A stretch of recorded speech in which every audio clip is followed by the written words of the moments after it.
আসসালামু আলাইকুম। Chia seed এটা হচ্ছে সুপার ফুড, কিন্তু চিয়া সিডটা কিন্তু সবার জন্যই সুপার ফুড নয়। এটি আসলে কাদের জন্য খাওয়া যাবে না সে সম্পর্কে আজকে কথা বলবো।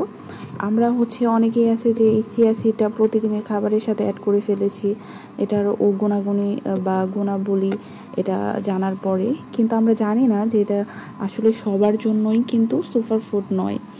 সো এটা কাদের জন্য খাওয়া ভালো নয় বা ঠিক নয় সে সম্পর্কে আজকে আমাদের জানবো বা জানাটা খুবই প্রয়োজন। যারা চিয়া সিডটা একদম অভ্যাস করে ফেলেছেন প্রতিদিনের খাবারে, তো তাদের অবশ্যই জানা উচিত। যদি কারো কিডনি রোগী থাকে বা কিডনি রোগ থাকে তাদের কিন্তু এটা খাওয়া যাবে না।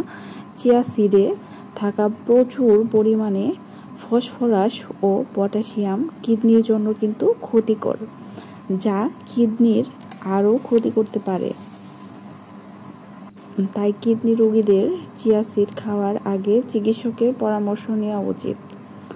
এবং উচ্চ রক্তচাপের রোগী, যারা উচ্চ রক্তচাপের জন্য ওষুধ খান তাদের চিয়া সিড এড়িয়ে চলা ভালো, কারণ চিয়া সিড রক্তচাপ নিয়ন্ত্রণ করতে সাহায্য করলেও এটি রক্ত পাতলা করে দিতে পারে, যা তাদের জন্য ঝুঁকিপূর্ণ হতে পারে। যাদের খাদ্যনালীর সমস্যা আছে, শুকনো চিয়া সিড গলায় বা খাদ্যনালীতে আটকে যেতে পারে, এটি ফুলে গিয়ে অবস্ট্রাকশন তৈরি করতে পারে এবং জরুরি চিকিৎসার প্রয়োজন হতে পারে।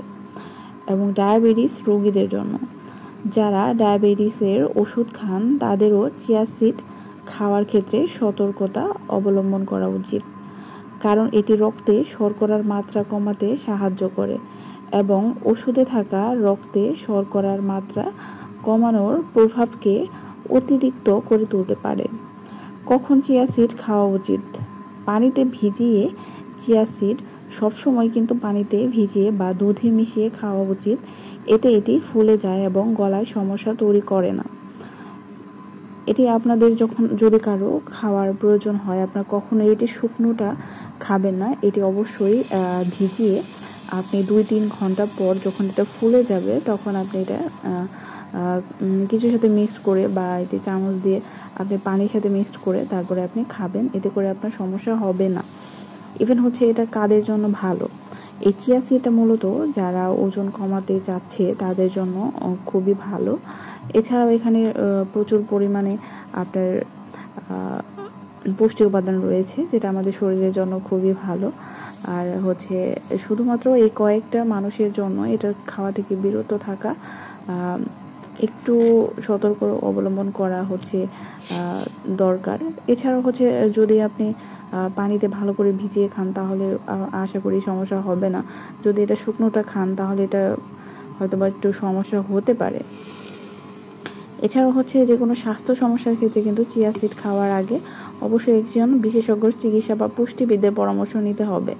আপনি যদি কোনো এটি রেগুলার একটি খাবারের মধ্যে আপনি নিয়ে নেন তাহলে আপনি অবশ্যই আপনার যদি কোনো সমস্যা থেকে থাকে তাহলে আপনি আপনার ডাক্তারের সাথে পরামর্শ করবেন যে আপনার রেগুলার খাবারে